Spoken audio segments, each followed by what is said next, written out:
Class 12th history chapter 2 से very important objective question को पढ़ने वाले हैं। ठीक है, तो चैप्टर 2 से जितना ऑब्जेक्टिव आपको एग्जाम से संबंधित पढ़ना है उन सभी ऑब्जेक्टिव को इस वीडियो में हम लोग पढ़ने वाले हैं और फास्ट रिवीजन के साथ इसको कवर करने वाले हैं। ठीक है, तो यदि आप क्लास 12th की फाइनल एग्जाम की तैयारी कर रहे हैं तो चैनल को सब्सक्राइब जरूर कर लीजिए और अपने दोस्तों को भी शेयर जरूर कीजिए। ठीक है, चलिए क्वेश्चन को देखते हैं और अपनी जो तैयारी है उसको भी आप इस वीडियो के माध्यम से आकलन कीजिए और कमेंट में ज़रूर अपनी राय को बताइए कि आपने कितने क्वेश्चन को बनाया। ठीक है, चलिए क्वेश्चन नंबर 1 को देखते हैं। देखिए क्वेश्चन नंबर 1 में दिया हुआ है कि गांधार कला किस कला से प्रभावित थी। ऑप्शन नंबर ए में दिया हुआ है चीनी कला, बी में यूनानी कला, सी में ईरानी कला और डी में इनमें से कोई नहीं। चलिए इसका आंसर कीजिए कि इसका आंसर क्या होगा।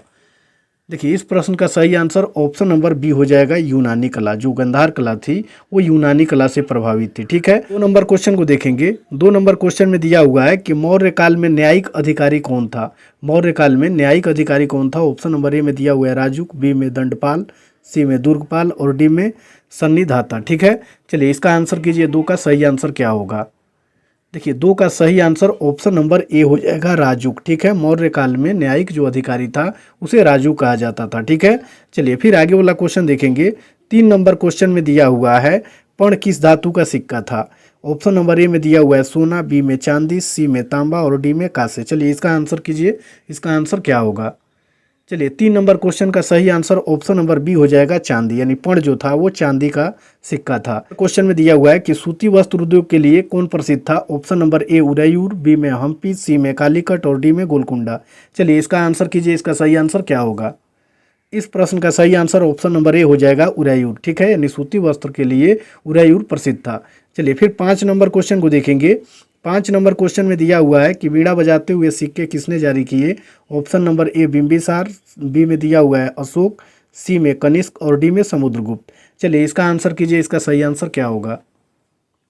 देखिए इस प्रश्न का सही आंसर ऑप्शन नंबर डी हो जाएगा, समुद्रगुप्त। यानी बीड़ा बजाते हुए सिक्के किसने जारी किए, तो समुद्रगुप्त जारी किए थे। ठीक है, इसको आपको याद रखना है। चलिए फिर 6 नंबर क्वेश्चन को देखेंगे। 6 नंबर क्वेश्चन में दिया हुआ है कि फयान कौन था। ऑप्शन नंबर ए में दिया हुआ है नाविक, बी में चिकित्सक, सी में चीनी तीर्थयात्री और डी में सेनापति। चलिए इसका आंसर कीजिए, इसका सही आंसर क्या होगा। देखिए इसका सही आंसर ऑप्शन नंबर सी हो जाएगा, चीनी तीर्थयात्री। यानी जो फयान था वो कौन था, चीनी तीर्थयात्री था। चलिए फिर 7 नंबर क्वेश्चन को देखेंगे। इसमें दिया हुआ है कि किसने सबसे पहले भारत में स्वर्ण सिक्के जारी किए। ऑप्शन नंबर ए मौर्यों ने, बी हिंद यूनानियों ने, सी कुषाणों ने और डी गुप्तों ने। चलिए इसका आंसर कीजिए, 7 का क्या होगा। देखिए 7 का सही आंसर ऑप्शन नंबर बी हो जाएगा, हिंद यूनानियों ने। यानी सबसे पहले भारत में सोने के सिक्के किसने जारी किए, हिंद यूनानियों ने। चलिए फिर आगे वाला क्वेश्चन देखेंगे। 8 नंबर क्वेश्चन में दिया हुआ है कि किसने भूमि अनुदान प्रथा प्रारंभ की। ऑप्शन नंबर ए मौर्यों ने, बी कुषाणों ने, सी सातवाहनों ने और डी गुप्तों ने। ठीक है, चलिए इसका आंसर कीजिए, इसका सही आंसर क्या होगा। 8 का सही आंसर ऑप्शन नंबर सी हो जाएगा, सातवाहनों ने। ठीक है, सातवाहनों ने ही भूमि अनुदान की प्रथा लागू की। ठीक है, और सातवाहनों के नाम के आगे माता शब्द लगता था, इसको भी आपको याद रखना है। ठीक है, माता शब्द किनके नामों के आगे लगता था, तो सातवाहनों के। चलिए फिर आगे बोला कि मौर्य वंश का संस्थापक कौन था। ऑप्शन नंबर ए में दिया हुआ है बिंदुसार, बी में चंद्रगुप्त मौर्य और सी में दिया हुआ है अशोक और डी में कुणाल। चलिए इसका आंसर कीजिए, इसका सही आंसर क्या होगा। इसका सही आंसर ऑप्शन नंबर बी हो जाएगा, चंद्रगुप्त मौर्य। यानी मौर्य वंश का संस्थापक कौन था, तो चंद्रगुप्त मौर्य था। और इसका पुत्र जो था उसका नाम था बिंदुसार। क्या था, बिंदुसार। इसको भी आपको याद रखना है।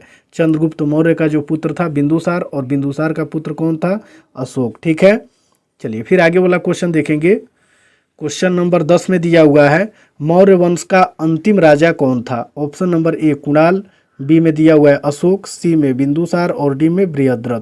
चलिए इसका आंसर कीजिए, इसका सही आंसर क्या होगा। देखिए इसका सही आंसर ऑप्शन नंबर डी हो जाएगा, बृहद्रथ। ठीक है, मौर्य वंश का अंतिम राजा कौन था, तो बृहद्रथ था। चलिए फिर 11 नंबर क्वेश्चन को देखेंगे। 11 नंबर क्वेश्चन में दिया हुआ है कि मगध की प्राचीन राजधानी कहाँ थी। Option number A Pataliputra, B में राजगिरी, सी में वैशाली और डी में नालंदा। चलिए इसका आंसर कीजिए कि 11 का सही आंसर क्या होगा। देखिए इसका सही आंसर ऑप्शन नंबर बी हो जाएगा, राजगिरी। यानी मगध की जो प्राचीन राजधानी थी वो राजगिरी थी और राजगिरी 5 पहाड़ियों से घिरा हुआ क्षेत्र था। ठीक है, चलिए फिर आगे वाला क्वेश्चन देखेंगे। क्वेश्चन नंबर 12 में दिया हुआ है चौथी शताब्दी ईसा पूर्व मगध की राजधानी कहाँ बनाई गई? Option number A Vaishali, B में है नालंदा, सी में पाटलिपुत्र और डी में राजगिरी। चलिए इसका आंसर कीजिए। इसका सही आंसर ऑप्शन नंबर सी हो जाएगा पाटलिपुत्र, यानी चौथी शताब्दी ईसा पूर्व में जो मगध की राजधानी थी वो कौन थी? पाटलिपुत्र थी। ठीक है, चलिए फिर आगे वाला क्वेश्चन देखेंगे। 13 नंबर क्वेश्चन में दिया हुआ है, पहला सम्राट जिसने संदेश पत्रों और पॉलिश किए स्तंभों पर लिखवाए उनमें से कौन था? ऑप्शन नंबर ए में दिया हुआ है बृहद्रथ, बी में अशोक, सी में बिंदुसार, डी में चंद्रगुप्त मौर्य। चलिए इसका आंसर कीजिए, इसका सही आंसर क्या होगा? इसका सही आंसर ऑप्शन नंबर डी हो जाएगा चंद्रगुप्त मौर्य, यानी वो पहला सम्राट था जिसने संदेशों को पत्रों और पॉलिश किए गए स्तंभों पर लिखवाए। वो कौन था? चंद्रगुप्त मौर्य था। नंबर क्वेश्चन में दिया हुआ है कि मेगास्थनीज किस यूनानी शासक के राजदूत के रूप में पाटलिपुत्र आया? Option number A Sikandar, B में फिलिप, सी में सेलुकस और डी में डिमेट्रियस। चलिए इसका आंसर कीजिए, इसका सही आंसर क्या होगा? इसका सही आंसर ऑप्शन नंबर सी हो जाएगा सेलुकस। ठीक है, चलिए फिर आगे वाला क्वेश्चन देखेंगे। 15 नंबर क्वेश्चन में दिया हुआ है, चीनी यात्री फयान किस शासक के काल में भारत आया? Option number A Chandragupta Maurya, B में अशोक, सी में चंद्रगुप्त द्वितीय और डी में कनिष्क। चलिए इसका आंसर कीजिए। 15 का राइट आंसर हो जाएगा ऑप्शन नंबर बी। ठीक है, अशोक, यानी जो चीनी यात्री फयान था वो अशोक के शासनकाल में ही भारत आया था। चलिए फिर 16 नंबर क्वेश्चन को देखेंगे। 16 नंबर क्वेश्चन में दिया हुआ है कि उत्तर पश्चिम भारत में अशोक के अभिलेख किस लिपि में मिले हैं? तो ऑप्शन नंबर ए में दिया हुआ है खरोष्टी, बी में आरामाइक और सी में ब्राह्मी लिपि, डी में इनमें से कोई नहीं। इसका आंसर कीजिए, इसका सही आंसर क्या होगा? इसका सही आंसर ऑप्शन नंबर ए हो जाएगा खरोष्टी। उत्तर पश्चिम भारत में अशोक के अभिलेख किस लिपि में मिले हैं? तो खरोष्टी लिपि में मिले हैं। ठीक है, चलिए फिर आगे वाला क्वेश्चन देखेंगे। 17 नंबर क्वेश्चन में दिया हुआ है कि बाणभट्ट की रचना कादम्बरी में किसके शासनकाल का वर्णन है? Option number A Chandragupta Maurya, B में है अशोक, सी में विक्रमादित्य और डी में हर्षवर्धन। चलिए इसका आंसर कीजिए, इसका सही आंसर क्या होगा? इसका सही आंसर ऑप्शन नंबर डी हो जाएगा हर्षवर्धन। ठीक है, बाणभट्ट की रचना जो कादम्बरी है इसमें किसके शासन का वर्णन किया गया है? तो हर्षवर्धन के शासन का वर्णन किया गया है। किसमें? कादम्बरी में। और यह कादम्बरी किसकी रचना है? बाणभट्ट की। ठीक है, चलिए फिर आगे वाला क्वेश्चन देखेंगे। 18 नंबर क्वेश्चन में दिया हुआ है पंचतंत्र की रचना किसने की? Option number A Aryabhata, B में वराहमिहिर, सी में कालिदास और डी में विष्णु शर्मा। चलिए इसका आंसर कीजिए, 18 का आंसर क्या होगा? 18 का सही उत्तर ऑप्शन नंबर डी हो जाएगा विष्णु शर्मा, यानी पंचतंत्र की रचना किसने की? विष्णु शर्मा ने की। चलिए फिर आगे वाला क्वेश्चन देखेंगे। 19 नंबर क्वेश्चन में दिया हुआ है कामसूत्र की रचना किसने की? Option number A Vishnu Sharma, B में वत्सायन, सी में वराहमिहिर और डी में आर्यभट्ट। चलिए इसका आंसर कीजिए, इसका सही आंसर क्या होगा? इसका सही आंसर ऑप्शन नंबर बी हो जाएगा वात्सायन। ठीक है, कामसूत्र की रचना किसने की? वात्सायन ने की। फिर 20 नंबर क्वेश्चन को देखेंगे। इसमें दिया हुआ है कि कौटिल्य किसके मंत्री थे? Option number A Chandragupta Maurya, B में है अशोक, सी में समुद्रगुप्त और डी में इनमें से कोई नहीं। चलिए इसका आंसर कीजिए, इसका सही आंसर क्या होगा? 20 का सही आंसर ऑप्शन नंबर ए हो जाएगा चंद्रगुप्त मौर्य, यानी जो कौटिल्य चाणक्य थे ये किसके मंत्री थे? तो चंद्रगुप्त मौर्य के मंत्री थे। चलिए फिर आगे वाला क्वेश्चन देखेंगे। 21 नंबर क्वेश्चन में दिया हुआ है पाटलिपुत्र को किस राजा ने सर्वप्रथम राजधानी बनाया? Option number A Ajatashatru, B में उदयन, सी में बिंबिसार, डी में इनमें से कोई नहीं।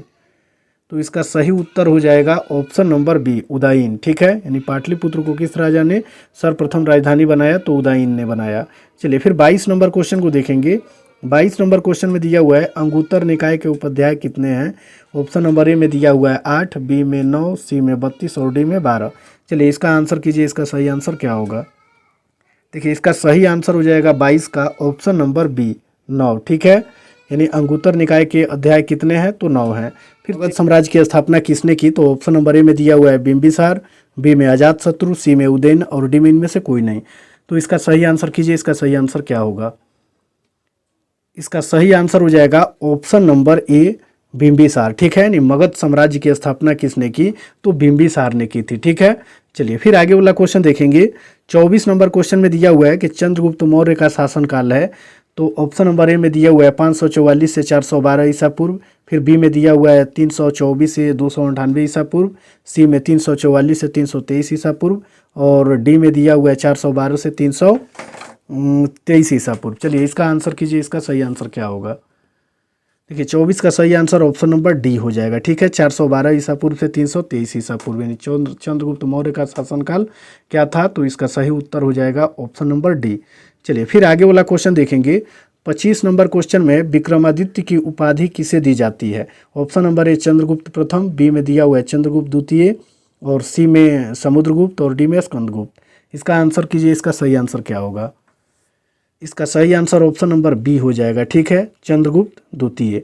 चलिए फिर आगे वाला क्वेश्चन में दिया हुआ है मुद्रा राक्षस किसकी रचना है? तो ऑप्शन नंबर ए में दिया हुआ है कौटिल्य, बी में विशाखादत्त, सी में मेगास्थनीज, डी में पतंजलि। चलिए इसका आंसर कीजिए, इसका सही आंसर क्या होगा? 26 का सही आंसर हो जाएगा ऑप्शन नंबर बी। ठीक है, विशाखादत्त यानी मुद्रा राक्षस जो है वो किसकी रचना है? विशाखादत्त की। चलिए फिर आगे वाला क्वेश्चन देखेंगे। क्वेश्चन नंबर 27 में दिया हुआ है मौर्य साम्राज्य का प्रथम शासक कौन था? Option number A Bindusara, B में चंद्रगुप्त मौर्य, सी में अशोक, और डी में बृहद्रथ। चलिए बताइए इसका सही आंसर क्या होगा? इसका सही आंसर ऑप्शन नंबर बी हो जाएगा, चंद्रगुप्त मौर्य, यानी मौर्य साम्राज्य का प्रथम शासक कौन था? चंद्रगुप्त मौर्य था। चलिए फिर 28 नंबर क्वेश्चन को देखेंगे। इसमें दिया हुआ है कि वेदों की संख्या कितनी है? ठीक है, ऑप्शन नंबर ए में दिया हुआ है 4, बी में 5, सी में 3, और डी में 6। चलिए इसका आंसर कीजिए, इसका सही आंसर क्या होगा? इसका सही आंसर ऑप्शन नंबर ए हो जाएगा 4, यानी नंबर क्वेश्चन में दिया हुआ है किस भारतीय शासक को भारत का नेपोलियन कहा जाता है? तो इसका सही उत्तर ऑप्शन नंबर बी हो जाएगा, समुद्रगुप्त। ठीक है, चलिए फिर आगे वाला क्वेश्चन देखेंगे। 30 नंबर क्वेश्चन में दिया हुआ है 16 महाजन पदों में सबसे शक्तिशाली कौन था? Option number A Magadh, B में अवंती, सी में कौशल, और डी में वत्स। चलिए इसका आंसर कीजिए, इसका सही आंसर क्या होगा? देखिए इसका सही आंसर ऑप्शन नंबर ए हो जाएगा, मगध। ठीक है, कौन साम्राज्य सबसे अधिक शक्तिशाली था 16 महाजनपदों में? तो मगध। चलिए फिर आगे वाला क्वेश्चन देखेंगे। 31 नंबर क्वेश्चन में दिया हुआ है किस शिलालेख में अशोक ने अपने धर्म यात्रा का उल्लेख किया? ऑप्शन नंबर ए प्रथम, बी में अष्टम, सी में दसम, और डी में 13वां। ठीक है, चलिए इसका आंसर कीजिए, इसका सही आंसर क्या होगा? इसका सही आंसर ऑप्शन नंबर डी हो जाएगा, 13वां। ठीक है, किस शिलालेख में अशोक ने अपने धर्म यात्रा का उल्लेख किया है? तो 13वां अभिलेख। चलिए फिर आगे वाला क्वेश्चन देखेंगे। 32 नंबर क्वेश्चन में दिया हुआ है कनिष्क की राज्यारोहण कब हुई? तो ऑप्शन नंबर ए में दिया हुआ है 48, बी में 58, सी में 88, और डी में 128 ईस्वी। चलिए बताइए इसका सही आंसर क्या होगा? इसका सही आंसर हो जाएगा ऑप्शन नंबर बी, 58 ईस्वी। ठीक है, चलिए फिर आगे वाला क्वेश्चन देखेंगे। 33 नंबर क्वेश्चन में दिया हुआ है धम्म महापात्रों की नियुक्ति किसने की थी? Option number A Chandragupta Maurya, B में अशोक, सी में समुद्रगुप्त, डी में बिंदुसार। चलिए इसका आंसर कीजिए, इसका सही आंसर क्या होगा? इसका सही आंसर ऑप्शन नंबर बी हो जाएगा, अशोक। धम्म महापात्रों की नियुक्ति किसके द्वारा की गई? तो अशोक के द्वारा की गई। चलिए फिर 34 नंबर क्वेश्चन को देखेंगे। इसमें दिया हुआ है कि अशोक किस वंश का शासक था? ऑप्शन नंबर ए नंद वंश, बी मौर्य वंश, सी गुप्त वंश, और डी शुंग वंश। चलिए इसका आंसर कीजिए, इसका सही आंसर क्या होगा? देखिए इसका सही आंसर ऑप्शन नंबर बी हो जाएगा, मौर्य वंश। ठीक है, मौर्य वंश का तीसरा शासक अशोक था। ठीक है, चलिए फिर आगे वाला क्वेश्चन देखेंगे। इतिहास का स्वर्ण युग किसे कहा जाता है? ऑप्शन नंबर ए मौर्य काल, बी गुप्त काल, सी मुगल काल, और डी संगम काल। चलिए इसका आंसर कीजिए, इसका सही आंसर क्या होगा? इसका सही आंसर ऑप्शन नंबर बी हो जाएगा, गुप्त काल। ठीक है, भारतीय इतिहास का स्वर्ण युग किसे कहा जाता है? तो गुप्त काल को कहा जाता है। चलिए फिर 36 नंबर क्वेश्चन को देखेंगे। 36 नंबर क्वेश्चन में दिया हुआ है प्रयाग प्रस्ती की रचना किसने की? Option number A Kalidas, B Harisen, C Vishakhadatta, D Banabhatta. चलिए इसका आंसर कीजिए, इसका सही आंसर क्या होगा? इसका सही आंसर ऑप्शन नंबर हो जाएगा सी विशाखादत्त। ठीक है, चलिए फिर आगे वाला क्वेश्चन देखेंगे। क्वेश्चन नंबर 39 में दिया हुआ है अर्थशास्त्र और इंडिका में से किस राजवंश के विषय में जानकारी मिलती है? ऑप्शन नंबर ए मौर्य वंश, बी कुषाण वंश, सी में सातवाहन वंश, और डी में गुप्त वंश। चलिए इसका आंसर कीजिए, इसका सही आंसर ऑप्शन नंबर ए हो जाएगा, मौर्य वंश। ठीक है, चलिए फिर आगे वाला क्वेश्चन देखेंगे। 40 नंबर क्वेश्चन में दिया हुआ है अर्थशास्त्र की रचना कब हुई थी? ऑप्शन नंबर ए 6ठी शताब्दी ईसा पूर्व में, ऑप्शन नंबर बी में है 5वीं शताब्दी ईसा पूर्व में, सी में 4थी शताब्दी ईसा पूर्व में, और डी में दिया हुआ है 3री शताब्दी ईसा पूर्व में। चलिए इसका आंसर बताइए, इसका सही आंसर क्या होगा? देखिए इसका सही आंसर हो जाएगा 40 का ऑप्शन नंबर सी, 4थी शताब्दी ईसा पूर्व। ठीक है, चलिए फिर आगे वाला क्वेश्चन देखेंगे। क्वेश्चन नंबर 41 में दिया हुआ है पतंजलि के महाभाष्य से हमें क्या जानकारी मिलती है? ऑप्शन नंबर ए गुप्त काल की, बी मौर्य काल की, सी प्राक मौर्य काल की, डी 3री शताब्दी ईसा पूर्व में। चलिए इसका आंसर कीजिए, इसका सही आंसर क्या होगा? देखिए इसका सही आंसर ऑप्शन नंबर बी हो जाएगा, मौर्य काल की। ठीक है, पतंजलि के महाभाष्य से हमें क्या जानकारी मिलती है, तो मौर्य काल की जानकारी मिलती है। चलिए फिर आगे वाला क्वेश्चन देखेंगे। 42 नंबर क्वेश्चन में दिया हुआ है अर्थशास्त्र के लेखक कौन थे। Option number A Valmiki, B में मनु, सी में कौटिल्य और डी में वेद व्यास। चलिए इसका आंसर कीजिए, इसका सही आंसर क्या होगा। इसका सही आंसर ऑप्शन नंबर सी हो जाएगा, कौटिल्य। ठीक है, अर्थशास्त्र के लेखक कौन है, तो कौटिल्य हैं। चलिए फिर आगे वाला क्वेश्चन देखेंगे। 43 नंबर क्वेश्चन में दिया हुआ है बिंबिसार का संबंध किस वंश से है। ऑप्शन नंबर ए हर्यक वंश, बी में गुप्त वंश और सी में मौर्य वंश, डी में इनमें से कोई नहीं। चलिए इसका आंसर कीजिए, बिंबिसार का संबंध किस वंश से है। देखिए इसका सही आंसर ऑप्शन नंबर ए हो जाएगा, हर्यक वंश। ठीक है, हर्यक वंश को ही मगध साम्राज्य कहा जाता है, मगध वंश। ठीक है, मगध क्या होगा, मगध। ठीक है, तो बिंबिसार जो था, बिंबिसार का संबंध किस वंश से था, मगध वंश से था या हर्यक वंश से। चलिए फिर आगे वाला क्वेश्चन देखेंगे। क्वेश्चन नंबर 44 में दिया हुआ है वज्जी को सामाजिक ग्रंथों में कहा गया है। ऑप्शन नंबर ए गणसंघ, बी में है गणतंत्र, सी में राजतंत्र, डी में इनमें से कोई नहीं।